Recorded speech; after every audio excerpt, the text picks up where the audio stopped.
नमस्कार दोस्तों, मैं कुमार आर्यन स्वागत करता हूं आपके अपने YouTube channel government job test experts में, जहां पे आपको सरकारी नौकरी की तैयारी बिल्कुल मुफ्त में कराई जाएगी।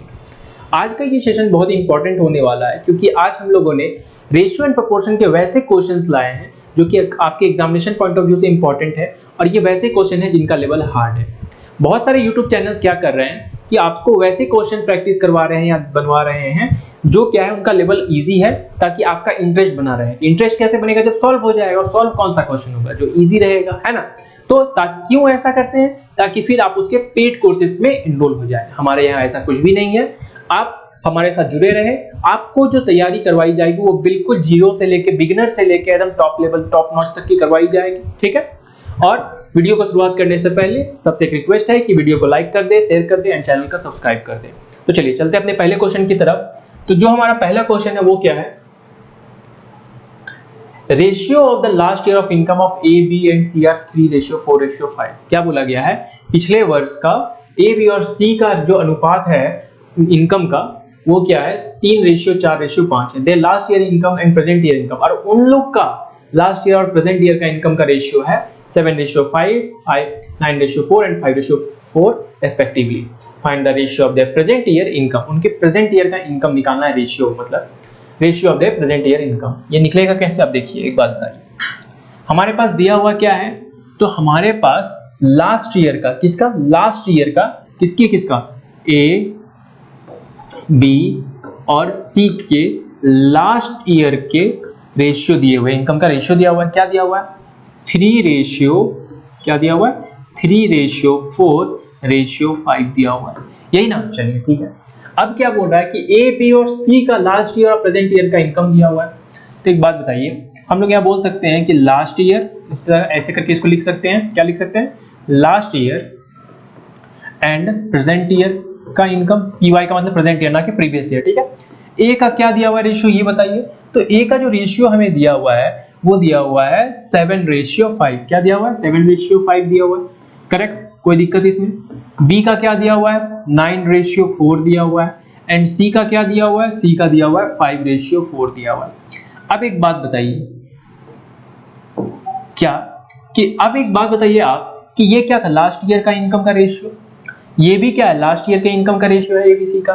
दैट मींस ए का जो 7 यूनिट है लास्ट ईयर का, यहाँ पे ये जो 7 यूनिट है वो कितना के बराबर है? तो 3 यूनिट के बराबर है। तो 1 यूनिट इक्वल टू क्या हो जाएगा? तो 3/7 हो जाएगा। अब उसका हमें निकालना क्या है? तो प्रेजेंट ईयर का। तो प्रेजेंट ईयर का कैसे निकल जाएगा? तो हम लोग क्या बोल सकते हैं कि 5 यूनिट का वैल्यू कितना हो जाएगा? तो 5 यूनिट का जो वैल्यू हो जाएगा आपका वो क्या हो जाएगा? तो 3/7 × 5 हो जाएगा। चलिए, कोई दिक्कत यहाँ पे नहीं। ये किसका था? ये ए का था। सिमिलरली अगर हम बी का निकालें तो बी का 9 यूनिट का वैल्यू 4, तो 1 यूनिट का वैल्यू कितना? 4/9। और निकालना कितने यूनिट का है? तो 4 यूनिट का निकालना है। तो यहाँ क्या हो जाएगा? 4 हो जाएगा। तो 4 जा 16/9 हो जाएगा, करेक्ट। कोई दिक्कत इसमें नहीं। अब सी का बात बताइए। सी का 5 यूनिट का, ये कितना है? 5 यूनिट है, तो 1 यूनिट का वैल्यू 5/5 1, तो 4 यूनिट का वैल्यू कितना हो जाएगा? 1 × 4 दैट इज 4 यूनिट। अब ये क्या था आपका? तो इसको हम इंटर रिलेट किए, इक्वल किए, ताकि हमें क्या निकल के आ जाए? प्रेजेंट ईयर का रेशियो निकल के आ जाए। क्या निकल के आ जाए?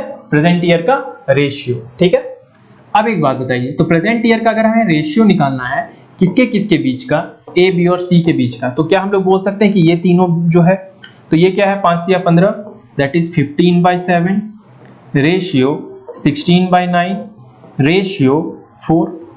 अब एक बात बताइए, आपको बताया गया कि इसको कैसे सॉल्व करेंगे, सिंपल में कैसे लाएंगे। तो हम लोग क्या करते हैं? एलसीएम लेते हैं। तो 15/7 है, 16/9 है, 7 और 9 का एलसीएम 63। तो ये क्या हो जाएगा?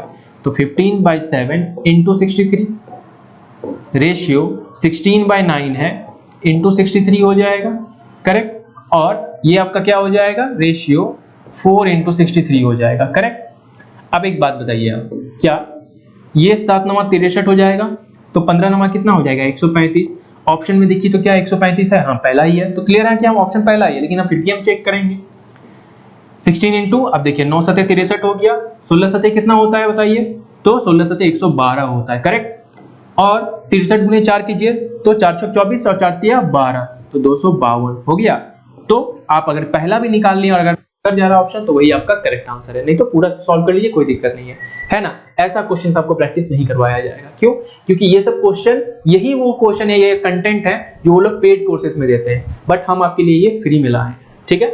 चलिए अगले क्वेश्चन की तरफ चलते हैं। इसमें वैसे भी क्वेश्चंस हैं जो लास्ट ईयर सीजीएल में आए हुए हैं, मतलब प्रीवियस ईयर के क्वेश्चन निकाले गए हैं ये सब, ठीक है।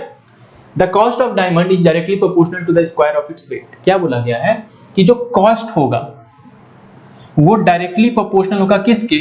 उसके वेट से, है ना। The cost of diamond is directly proportional to the square of its weight, तो स्क्वायर ऑफ इट्स वेट से, ठीक है। इतना चीज दिमाग में रखिएगा। By mistake Anand breaks his diamond in the ratio 3:2:5। कितने में बांट दिया? तो 3, कितने में? 3:2:5 में। कोई दिक्कत इसमें? अब एक बात बताइए, due to which he suffers a loss of 6200। कितने का लॉस हुआ है उसको? 6200 का लॉस हुआ है। Find the original value of diamond. अब एक बात बताइए कि ये क्या है? ये आनंद ब्रेक किया तो ये 3, 2, 5, 5, 5, 10, और ये क्या है? तो ये हम बोल सकते हैं वेट में दिया हुआ है ना। The cost of diamond is directly proportional to the square of its weight. तो इसका दाम क्या होगा? तो यहाँ पे देखिए 3 + 2 5, 5 + 5 10, तो 10 का स्क्वायर 10 यूनिट है, तो 10 यूनिट का दाम कितना हो जाएगा? 100 हो जाएगा। कोई दिक्कत इसमें? कुछ परेशानी नहीं, ठीक है। तो 10 यूनिट का दाम कितना है? 100 रुपया है। अब एक बात बताइए, जब वो टूट गया, देखिए टोटल यूनिट कितना है? 10 यूनिट था, तो उसका दाम कितना होना चाहिए था? 100 रुपया।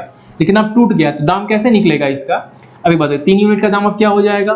तो वो हो जाएगा 9 हो जाएगा, 2 यूनिट का दाम 4 हो जाएगा, और 5 यूनिट का दाम कितना हो जाएगा? 25 हो जाएगा। ये कितना आ रहा है? तो अगर आप ध्यान से देखें तो 9 × 4 = 13, 25 और 13 कितना? 38 यूनिट हो गया। कितना यूनिट हो गया? 38 यूनिट हो गया, है ना। तो मतलब अगर 10 यूनिट था तो उसका दाम कितना हो रहा था? ₹100। करेक्ट, कोई दिक्कत? तो 38 यूनिट क्या हुआ? अब उसका दाम हो रहा है, तो लॉस कितने का हो रहा है? तो 100 में माइनस कर देते हैं, तो लॉस उसका हो रहा है कितने का? तो 100 - 38 यूनिट हम बोल सकते हैं। तो ये कितना? 62। करेक्ट, कितना? 62। अब एक बात बताइए, 62 यूनिट का उसको लॉस हो रहा है, तो 62 यूनिट का लॉस कितने के बराबर है? तो हम बोल सकते हैं 62 यूनिट जो है वो 62 100 के बराबर है। तो 1 यूनिट का वैल्यू कितना हो गया? 100 हो गया। तो 100 यूनिट का वैल्यू ये कितना हो जाएगा बताइए? तो 100 यूनिट का वैल्यू क्या हो जाएगा? तो 100 × 100, करेक्ट है ना। तो ये कितना हो गया? तो ये हो गया आपका 10,000 रुपये। कितने हो गए? 10,000 रुपये। तो यही आपका आंसर हो जाएगा। ये अगर ये क्वेश्चन समझ में नहीं आया है तो इस क्वेश्चन को दोबारा एक बार और देख लीजिएगा ताकि आपको अच्छे से समझ आ जाए, ठीक है। चलिए अगले क्वेश्चन की तरफ चलते हैं। Rizwan has a box in which he kept red and blue marbles. Rizwan के पास कोई बॉक्स है जिसमें वो रेड और ब्लू मार्बल्स रखा हुआ है। The red marbles and blue marbles are in the ratio 5:4। कितना है? 5:4 है। एंड आफ्टर ही लॉस्ट 5, तो देखिए पहले क्या था उसके पास, यहाँ पे एलिगेशन लगाएंगे, 5 था और 4 था, ठीक है। आफ्टर ही लॉस्ट 5 तो रेशियो क्या बन गया? 10:9 बन गया। बना या नहीं बना? बन गया, ठीक है। कितना पे? After he lost 5 red marbles, तो लॉस क्या हुआ? रेड। देखिए ये रेड है और ये कौन सा मार्बल है? ये ब्लू मार्बल है, ठीक है। तो ये क्या था? इनिशियल था और ये क्या था? फाइनल था। अब कितना? तो -5 लिखेंगे, क्यों? क्योंकि वो लॉस कर रहा है, वो लिया नहीं है, उससे खो गया। तो यहाँ क्या लिखेंगे हम लोग? -5 लिखेंगे। क्या ब्लू मार्बल्स में कोई चेंज हुआ था? नहीं हुआ था, तो 0 लिख देंगे। अब अगर आपको याद होगा प्रीवियस क्लास में मैंने आपको इसका कॉन्सेप्ट समझाया था, है ना बच्चों। अब एक बात बताइए, हम लोग क्या करते थे? इन दोनों का क्रॉस मल्टीप्लाई करते थे। तो 9 × 5 = 45, 10 × 4 = 40। तो कितना यूनिट का गैप है? तो 5 यूनिट का गैप है। कितने यूनिट का गैप है? 5 यूनिट का गैप है ना। अब यहाँ से देखिए 10 × 0 0, क्या हो जाएगा? 10 × 0 0 हो जाएगा। अब 9 × 5 = 45, तो -45, करेक्ट। तो ये क्या हो जाएगा? +45। तो 1 यूनिट इक्वल टू क्या हो जाएगा? 45/5 दैट इज 9। तो 1 यूनिट का वैल्यू कितना है? 9 मार्बल्स है। तो बोल रहा है how many marble does he have now. तो अब उसके पास कितने मार्बल्स हैं? तो after he lost 5 marbles the ratio become कितना? 10:9। कितना बन गया? 10:9। तो उसके पास अभी मार्बल्स कितने हैं वो बताना है। How many marbles does he have now. अब उसके पास कितने बचे हैं? तो कितने मार्बल्स होंगे बताइए? तो 1 यूनिट का वैल्यू 9 आया। कितना आया? 9 आया। अब हमारे पास रेशियो क्या दिया हुआ है? 9 × 5 = 40। देखिए 5 × 4 = 9। तो उसके पास टोटल मार्बल्स थे कितने? तो टोटल मार्बल्स हम बोल सकते हैं उसके पास थे 5 और 9, तो टोटल मार्बल जो थे उसके पास 9 81 थे, लेकिन लॉस कितना का किया 5 का, तो 81 माइनस 5 करेंगे तो कितना आ जाएगा 76 आ जाएगा ना। चलिए तो यही आपका आंसर है, क्या हो जाएगा 76। ठीक है, अब चलते हैं अगले क्वेश्चन की तरफ। In the coloured picture of black and red colour black and red is used in the ratio 7:5 respectively. If the upper half black red is, देखिए क्या है कि कोई पिक्चर है, ठीक है, वो दो पार्ट में बटा हुआ है, ठीक है, बोल रहा है क्या in the coloured picture of black and red colour use in the ratio 7:5, तो ये पूरा में कितना का यूज हुआ है, तो वो हुआ है 7:5 का, कितने का 7:5 का। हाँ, if in upper half black red is कितना है, तो अपर हाफ में है 3.5 3:5 में 3:5, then in the lower half black red is. अब बताइए, तो अगर हम इसमें से ये माइनस कर देंगे तो नीचे वाला मिल जाना चाहिए, लेकिन एक बात बताइए कि ये जितना भी होगा इसका डबल ये होना चाहिए या नहीं होना चाहिए, क्योंकि ये तो फुल है और ये हाफ है। तो अब एक बात बताइए, हमारे पास क्या है, फुल का 7:5 है और हाफ का, देखिए फुल और ये हाफ कितना है, तो ये है 3:5 है। अब एक बात बताइए, ये 5 3 8 है और ये 7 5 12 है, तो ऐसा अगर हम यहाँ पे 2 से मल्टीप्लाई कर दें और यहाँ पे भी 2 से मल्टीप्लाई कर दें, तो ये कितना हो गया 5 + 3 8 8 2 जा 16 हो रहा है, कितना हो रहा है 16 हो रहा है, और ये कितना हो रहा है 24, तो क्या डबल आ रहा है, नहीं आ रहा है, नहीं ना आ रहा है। लेकिन अगर हम इस जगह पे इस रेशियो में देखिए ये कितना आ रहा है, देखिए 5 3 8 8 19 16, यहाँ पे हम क्या ला सकते हैं, तो आपको कुछ ऐसा नंबर इस तरह हिट एंड ट्रायल करना होगा। अगर हम इस जगह पे मान लीजिए 3 पुट कर दें, क्या पुट कर दें 3 पुट कर दें, तो 5 3 8 हुआ, 8 3 24, करेक्ट, 7 5 12 12 2 24 तो हो गया, लेकिन 24 का डबल होना चाहिए ना 48, तो अगर हम यहाँ पे 2 से मल्टीप्लाई करते तो आ जाएगा, ठीक है। अब आपके पास अब रेशियो क्या आ गया, तो रेशियो देखिए आपके पास क्या आ गया, ये 4 से मल्टीप्लाई होगा, तो 7 4 28 हो गया इधर, और 5 4 20 हो गया, 3 3 9 हो गया, और 5 3 15 हो गया, 28 में 9 गया 17 हो गया, और 20 में 15 गया 5 हो गया। क्या आसान था क्वेश्चन, कितना था 17 9 नहीं 19 हो जाएगा, सॉरी कितना हो जाएगा 19 हो जाएगा, ठीक है। तो आंसर क्या हो जाएगा आपका 19:5, कितना हो जाएगा 19:5 हो जाएगा, ठीक है। चलिए अगला क्वेश्चन देखते हैं। In a container of wine there is 50% spirit, if some part of this mixture is replaced by another wine having 20% spirit such that in the new mixture लिख दिया यहाँ x होगा, mixture the percentage of spirit become 25%, by how much part of mixture is replaced by another mixture। अब देखिए, तो अब बात बताइए कि इसके पास कितना था, पहले 50% था, ठीक है स्पिरिट, अब रिप्लेस करने के बाद कितना हो जा रहा है, तो 20% हो जा रहा है, तो अब बिकम कितना हो जाए, मीन एवरेज कितना बन जा रहा है, तो 25 का बन जा रहा है, कितने का बन जा रहा है, तो वो बन जा रहा है 25 का, करेक्ट। अब हम लोग एलिगेशन लगाएंगे, तो 20 में 5 चला जाएगा, कितना बचेगा 25 में 5 आ जाएगा 5। अब यहाँ पे आपके पास 25 में 20 गया 5 बचा, इधर 50 में 25 जाएगा 25 बच जाएगा, तो ये हुआ कितना आपके पास, तो ये हो गया आपका 1:5। अब एक बात बताइए, क्वेश्चन में क्या है, find how much part of the mixture is replaced by another mixture, तो रिप्लेस कौन हुआ है। अब एक क्वेश्चन को पूरा दोबारा से पढ़िए। In a container of wine there is 50% spirit. If some part of this mixture is replaced by another wine having 20% spirit, such that in the new mixture percentage of spirit becomes 25%, ठीक है। चलिए, तो find how much part of mixture is replaced by another। तो एक बात बताइए, कितना replace हो गया, ये इधर था इधर आ गया, तो 5 यूनिट, करेक्ट, कितना में, तो टोटल कितना है 6 है, तो आंसर क्या हो जाएगा 5:6 हो जाएगा, क्या हो जाएगा 5:6 हो जाएगा। और एक बात, अगर आपको एलिगेशन में प्रॉब्लम हो रहा है मिक्सचर एंड एलिगेशन के क्वेश्चंस में, तो आप लोगों के लिए हमने एक ऑलरेडी प्लेलिस्ट बनाया हुआ है मिक्सचर एंड एलिगेशन का, आप लोग उसको भी देख सकते हैं, वहां पे आपका कॉन्सेप्ट और क्लियर हो जाएगा, ठीक है। चलिए, ऐसे हालांकि आपको प्रीवियस ईयर का क्वेश्चन करवाते वक्त और भी क्लासेस में एलिगेशन के बारे में बताया गया है, ठीक है। अगला क्वेश्चन देखते हैं। 12 liters are drawn from a jar full of acid and then replaced with water. This operation is performed 3 more times. As a result, the ratio of acid to water is 16:65। देखिए क्या बोला है, निकाल कितना। अब एक बात बताइए, 12 लीटर ड्रॉ कर रहा है a jar full of acid and then replace with water, एक जार है उसमें 12 लीटर निकालना है, ऐसे करके, ठीक है। This operation is perform 3 more times और 3 बार मतलब 4 बार निकाल लिया, ठीक है। As a result the ratio of acid and water is 16:65। तो इसका कॉन्सेप्ट समझिए, कोर कॉन्सेप्ट क्या है। जब भी ऐसा क्वेश्चन रहे तो फाइनल रेशियो आपको दिया हुआ रहेगा। क्या दिया रहेगा? Final ratio. तो फाइनल रेशियो हमारे पास कितना दिया हुआ है? वो दिया हुआ है 16:65। आपको निकालना क्या है? इनिशियल रेशियो निकालना है। किसको निकालना? इनिशियल रेशियो निकालना। और ये एसिड है और ये वाटर का, ठीक है। अब एक बात बताइए, क्या हो रहा है कि ये एसिड है, ये वाटर है ना। तो ये जो एसिड है, अब जो पहले क्या था उसमें वाटर था नहीं, तो ये और ये मिलकर टोटल ना हो गया, क्या हो गया? तो इतना टोटल क्या था पहले? तो टोटल ये एसिड था। तो क्या हम यहाँ पे 81 लिख सकते हैं? करेक्ट, लिख सकते हैं। अब एक बात बताइए कि क्या बोल रहा है कि 81 ये था, अब उसमें कितना निकाला गया था? तो यहाँ पे अगर आप ध्यान से देखेंगे तो ये वाला जो यूनिट बच गया आपका 16, यही ना निकाल के डाल दिया गया, तो हम बोल सकते हैं यहाँ 16। तो इनिशियली इसका रेशियो क्या हो गया? 81:16 हो गया। करेक्ट, इतना समझ में अगर आ गया है आपको, नेक्स्ट स्टेप बहुत ही आसान है। जितना बार ये प्रोसेस किया गया है, जितना बार ये प्रोसेस किया गया, अगर एक बार किया गया, 2 बार किया गया, 2 बार किया गया तो स्क्वायर रूट कर देंगे, 3 बार किया गया तो क्यूब रूट कर देंगे, 4 बार किया है तो फोर्थ रूट कर देंगे। क्या कर देंगे? फोर्थ रूट कर देंगे।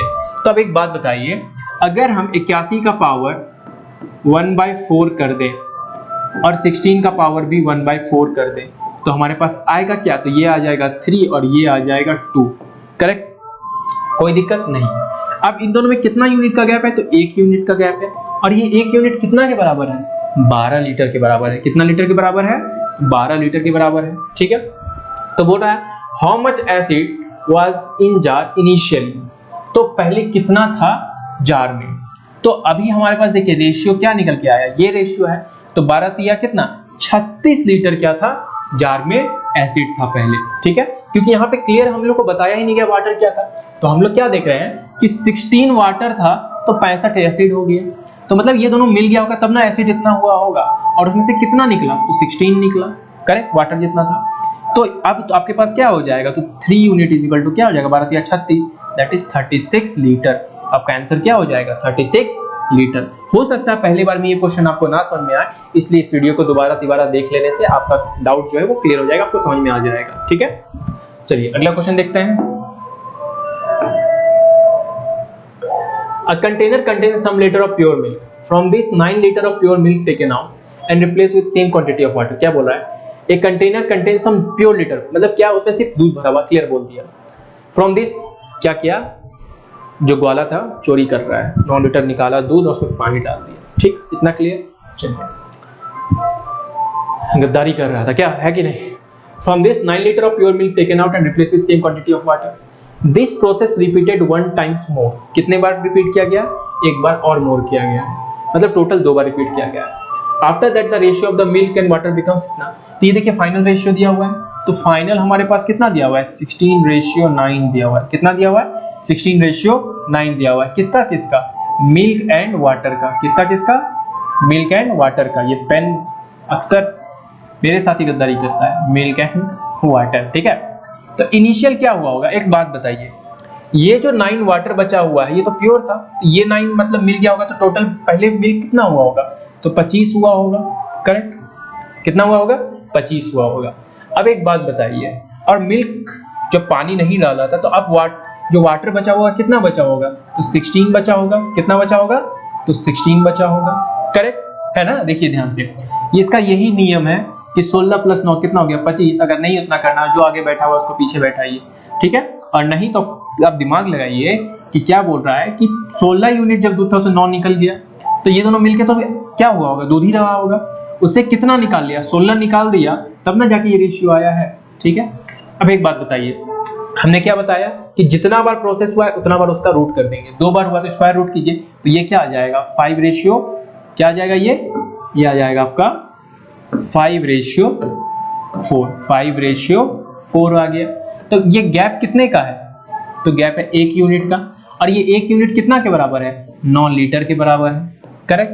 तो बोल रहा है find the initial quantity of milk in the container. तो इनिशियल कितना था? तो 5 आया 4, तो ये 5 मिल्क का है, तो कितना हो गया? 9 × 5 = 45 लीटर। तो आंसर क्या हो जाएगा आपका? 45 लीटर। क्या हो जाएगा? 45 लीटर हो जाएगा, ठीक है। चलिए चलते हैं अगले क्वेश्चन की तरफ। हाँ, Modi and Rahul have their monthly incomes in the ratio 8:5, while their monthly expenditure in the ratio 5:3. If they have saved rupees 12,000 and 10,000, 1200 and 1,000 होना चाहिए monthly respectively, then the difference in their monthly income. अब एक बात बताइए, ये question ना हम लोग ने पहले भी सॉल्व किया लास्ट क्लासेस में, है ना। ये क्वेश्चन को आप लोग खुद से ट्राई कीजिए, फिर देखते हैं किन किन से बन रहा है। तब तक हम भी इधर सॉल्व कर दें। देखिए, जिनको नहीं आ रहा है वो यहाँ देखिए, जिनको आ रहा है वो बहुत अच्छी बात है। रेशियो क्या था हमारे पास पहले, 8:5 था, बन क्या गया 5:3, करेक्ट। ये इनकम था, ये एक्सपेंडिचर था, तो सेविंग उतना बचा रहा है, तो ए कितना बचा रहा है 1200, और ये कितना बचा रहा है 1000 बचा रहा है। कौन, मोदी एंड राहुल, अरे बाप रे, नरेंद्र मोदी एंड राहुल गांधी। चलिए 8 तारीख 24, 5 25, कितना का गैप है 1 यूनिट का, यहाँ क्रॉस मल्टीप्लाई किया, ठीक है। अब यहाँ देखिए 1000 गुने 5, 5000, अब आती है 36, तो 5000 में 36 चला जाएगा, कितना बचेगा, तो 1400 बचेगा। कितना बचेगा 1400, तो 1 यूनिट का वैल्यू कितना है 1400 है। तो बोल रहा है फाइंड द डिफरेंस। अब एक बात बताइए, तो इनिशियल में डिफरेंस कितना है 3 यूनिट का है, कितने यूनिट का है, तो 3 यूनिट का डिफरेंस है। तो अगर 1 यूनिट इक्वल टू 1400 है, तो 3 यूनिट बराबर कितना हो जाएगा, तो 1400 गुने 3 4200 रुपया हो जाएगा, है ना। अब देखिए यहाँ 42 से गलती क्या हुआ है, हम लोग यहाँ पे जीरो मिटा दिया था, जबकि यहाँ पे एक एक्स्ट्रा जीरो होना चाहिए था, तो कोई दिक्कत नहीं है जीरो की वजह से। आपका आंसर क्या हो जाएगा 42,000 रुपए हो जाएंगे, ठीक है। अब चलते हैं अगले क्वेश्चन की तरफ। अब बैट्समैन मिस्ड हर सेंचुरी, मतलब महिला क्रिकेटर क्या करती है, मिस कर जाती है अपनी सेंचुरी, कितने से 4 रन से। In which the scoring sorts in the form of sixes, 4s, 3s, 2s and singles, where in the proportion 1, 3, 2, 7, 10. अच्छा एक बात बताइए, अगर 4 रन से सेंचुरी छोड़ी तो रन कितना बनाई है 96 रन बनाई है, करेक्ट। अब एक बात बताइए कि किसके फॉर्म में है, तो 6, 4, 3, 2 और 1 के फॉर्म में। और रेशियो कितना दिया हुआ है, तो ये दिया हुआ है 1:3:2:7 और रेशियो कितना 10 दिया हुआ है, करेक्ट। तो ये किसका, ये रन्स का रेशियो है, ये रन्स का रेशियो है, और टोटल वैल्यू दिया हुआ है। तो कॉइन वाले कॉन्सेप्ट से याद कीजिए कि अगर रन्स है तो हमें रन्स में ही चाहिए। तो अब एक बात बताइए, ये है तो रन बनाया कितना होगा, तो 6 1 जा 6 आया होगा। वैल्यूज अगर हम बात करें, वैल्यूज जो आ रहा होगा, तो 6 4 तिया कितना बनाया होगा 12, है ना। 3 दूनी कितना रन बनाया होगा 6 रन, है ना। और ये कितना 7 है, 7 है ना, हाँ। तो 7 दूनी 14 रन बनाया होगा, करेक्ट। कितना 14 रन बनाया होगा, और 10 से कम 10 रन बनाया होगा। अब सबको ऐड कीजिए, तो 12 6 18, 18 6 24, 24 10 34, 34 4 38, 38 48, तो वो कितना 48 यूनिट रन्स का वैल्यू, कब, जब 96 मारे। तो 1 यूनिट का वैल्यू कितना हो गया, तो 2 हो गया। अब एक बात बताइए, ये 1 यूनिट 2 है, तो ये 10 है, तो ये कितना रन बनाइए, वैल्यूज कितना हुआ होगा 20 रन का हुआ होगा। कितना हुआ होगा वैल्यू 20 रन का। तो अगर वो 20 रन मारी है और 1 रन पूछा क्या, how many run did he score in singles, तो सिंगल तो कितना 120 divided by 120, that is answer क्या हो जाएगा, आंसर आपका हो जाएगा 20, ठीक है। चलिए अगला क्वेश्चन देखते हैं, लास्ट क्वेश्चन है, और ये क्वेश्चन बहुत ही इंपॉर्टेंट है। क्यों, क्योंकि ये क्वेश्चंस आपके सीजीएल के एग्जाम में आ चुका है, ठीक है, और रिसेंटली इधर 1-2 साल में आया है। तो mixture A contains chocolate and milk in the ratio, क्या बोल रहा है कि पहले उसके पास कितना था 4:3 था, किसका किसका, चॉकलेट एंड मिल्क का। तो चॉकलेट और मिल्क का रेशियो इनिशियली कितना था हमारे पास 4:3 था, ठीक है, इनिशियली। एंड बी कंटेन्स कितने का, तो हम बोल सकते हैं ए का ये था, तो बी कितने का कर रहा है, तो बी आपका 5:2 का कर रहा था, ठीक है। A and B are taken in the ratio of. अब क्या हुआ, ए और बी को निकाला गया, मिक्स किया गया, किस रेशियो में 5:6 में, 5:6 में। तो बोल रहा है कि the percentage of chocolate in the new mixture, तो कितना प्रतिशत चॉकलेट है नए मिक्सचर में। अब एक बात बताइए, ये रेशियो है, तो मान लेते हैं कि ये जो भी क्वांटिटी है x मान लेते हैं, तो क्या इसको हम 5x एंड 6x बोल सकते हैं, बोल सकते हैं, कोई दिक्कत नहीं। अब एक आप बात बताइए कि हमारे पास चॉकलेट, अब ये रेशियो देखिए, ये चॉकलेट है 4 का, चॉकलेट कितना यूनिट है 4 यूनिट है, कितना यूनिट है 4 यूनिट। तो चॉकलेट जो है आपका, चॉकलेट फ्रॉम ए से कितना लिया गया है, तो हम क्या बोल सकते हैं इसको कि देखिए टोटल यूनिट कितना है 4 + 3 7, कितना यूनिट 4, तो 4/7 किस में, इस न्यू मिक्सचर में, तो कितने से मल्टीप्लाई होगा, तो 5x से मल्टीप्लाई हो जाएगा, होगा या नहीं होगा, ठीक है। तो ये कितना हो गया 20/7 हो गया, correct. Similarly chocolate from B का अगर हम निकालें तो वो क्या हो जाएगा, तो वो हो जाएगा आपका, देखिए ध्यान से, यहाँ 5 + 2 कितना, टोटल 7 यूनिट है, तो 5/7 इनटू ये कितना हो जाएगा, तो देखिए ध्यान से, ये 6x हो जाएगा, कितना हो जाएगा 6x, क्योंकि हम b का बात कर रहे हैं, करेक्ट। तो अब ये कितना हो गया, तो 6 × 5 = 30, 30/7 हो गया, कितना हो गया 30/7, ठीक है। तो अब आपका क्या हो गया आंसर, आप देखते हैं, चलिए ठीक, यहां तक हमारे पास जब आ गया, अब एक बात बताइए कि टोटल यूनिट कितना है, 11 यूनिट है, टोटल यूनिट है कितना, 11 यूनिट है ना। तो परसेंटेज निकालना है चॉकलेट का, तो चॉकलेट है कितना, इतना इतना है, तो 20x/7 और प्लस 6 × 5 = 30/7 और बाय ये कितना हो जाएगा 11x हो जाएगा × 100। इसको जब आप सॉल्व कीजिएगा तो ये एलसीएम आ जाएगा, 7 नीचे आ जाएगा, तो ये 50x/7 × 1/11x × 100 हो जाएगा, ये x और x कट जाएगा, ये इसको सॉल्व कीजिएगा, ये आएगा आपका 64.9 समथिंग आएगा, ठीक है। तो आंसर क्या हो जाएगा 65, तो आपका आंसर क्या हो गया 65%, ठीक है। आज के क्लास में इतना ही, आने वाले सेशंस में हम लोग आपके लिए और भी टॉपिक्स लाएंगे, तब तक के लिए keep preparing and stay tuned, thank you.